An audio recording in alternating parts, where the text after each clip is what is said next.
stood the test of time. I'm passionate, I'm hungry, and I'm still here ready to fight my heart out. So, what a jolly lad he is, you know? Just a bubbly guy. Bubbly guy. Gotta love him, bro. Gotta love him, but he's gonna fucking die. Look at this, bro. I'm always training. Fight scares you. Plays in my mind at night. It's hard to sleep. I had two options: run away or say, you will not stop me. And I'm gonna prove the world wrong. Come on, let's go. Work. How many people get these opportunities and to live this life? And I feel guided by God through this camp and through this process and making this decision to fight a very, very difficult challenge. God has removed, you know, the fear that would like normally be there. So I feel good and I'm excited for fight week. On the final day of training camp, Jake Paul pushes through one last hard session as if nothing is finished yet. The gym is still alive with energy. Pads crack, feet move fast, and coaches shout reminders. Nothing is taken lightly. Every rep matters. Every small adjustment counts. With Anthony Joshua waiting on fight night, this workout isn't about slowing down. It's about staying sharp and carrying that edge all the way to the ring. I think when I say crazy things like fighting Canelo or Bud or Joshua, so I think he was actually surprised to get the deal done. Good push off. Face. He showed you every punch he had in 5 seconds. Nothing else. Little Joshua, I'm coming, little Josh. I mean, this is partially too late to tell you, but your ability to move on the outside is going to be a major help to you in this fight. Your ability to move on the outside, okay? Jake Paul is stepping into completely new territory. After fighting mostly round cruiserweight and controlling exhibition bouts, he now faces Anthony Joshua, an Olympic gold medalist, a former heavyweight world champion, a fighter with real power, experience, and elite boxing skill. This isn't just a step up in size. It's a massive jump in danger, strategy, and pressure under real heavyweight rules. The first week of sparring, I had to get comfortable in there and let things slow down and feel the power out and get the confidence to slip, catch, move, let them hit me to the body, to be able to return shots, all of that. The world is going to change. People aren't gonna believe what they see. I believe it's through the power of God and what He wants to use me as a vessel for showing the world what's possible and showing the next generation of kids what's possible when you believe. I always get so calm, and that's something that took time to develop. But in the biggest moments, I'm actually the most calm. But that's just how my mind and body works.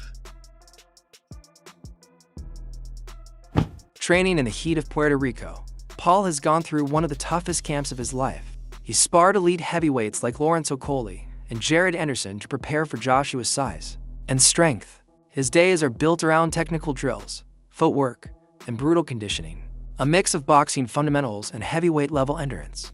Bruises and a visible black eye from hard sparring show just how physical this camp has been. Earlier in training, Paul even brought in world-class champion Shocker Stevenson to sharpen his speed and ring IQ. Stevenson later praised Jake's focus and work ethic, saying many fans underestimate how serious he has become.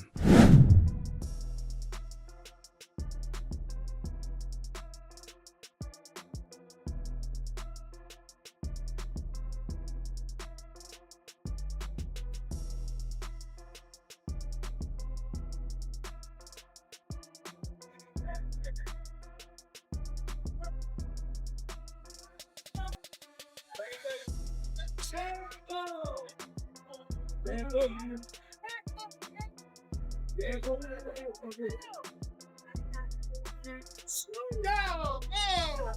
Oh, God damn. That boy good. Yeah, that boy good. Yeah, this one good. That boy good. God damn, boy.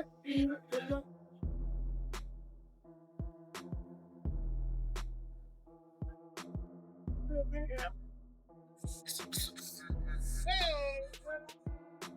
thing. If you want to take it away, he's right. Let's go, huh? Anything is right, he's right. He's right. He's right. He's right. He's right. How come, man? Yeah. Yeah.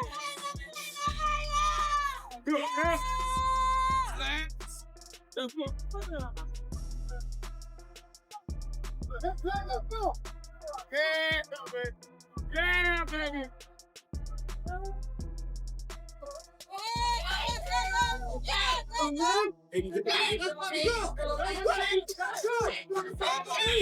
Paul has been training under the third Chambers from the legendary Kronk Gym.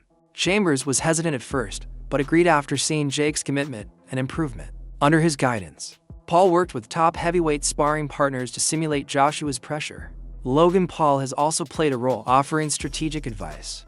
His message was clear: stay mobile, control distance, don't fight going backward. Logan stressed that combinations, movement, and lateral motion would be key to disrupting Joshua's rhythm and avoiding straight-line pressure. Jake Paul has admitted this fight scares him more than any other. In interviews, he said the challenge keeps him up at night. He knows he's facing one of the hardest punchers and most experienced heavyweights in boxing. Paul has openly called this the most dangerous and demanding fight of his life. Guys, I would avoid fighting going backwards. He's gonna pressure you. He's gonna walk you down because he's a big guy. He could do that. And if you're throwing punches while going backwards, I don't think that's where you thrive. You already do this, but you gotta make sure to do it this fight.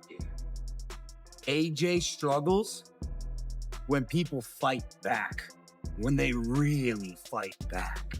I need you on his fucking ass. On his fucking ass. You're throwing punches right back. If you fucking fight, bro, combos, not 2, 3 punch, 4, 5, 6 punches off his combo, I think he's gonna be surprised at the dog in you. That's my advice. I got all that.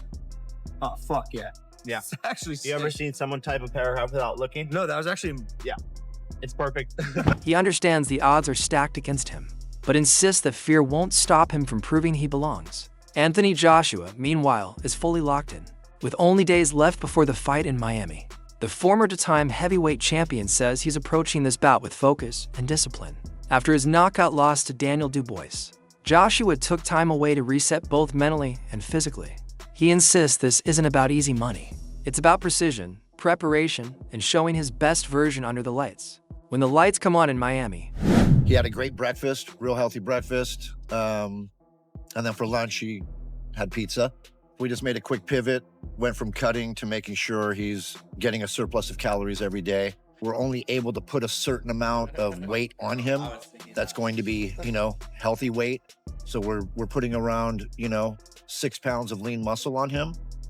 And I'm just making sure that he's really consuming a lot of extra calories, a lot of lean proteins, still getting those carbohydrates in there, still getting those fats in there. But we're really trying to focus on lean proteins to let him gain some muscle mass and have it so he's up there a little bit closer to what Anthony's going to be weighing.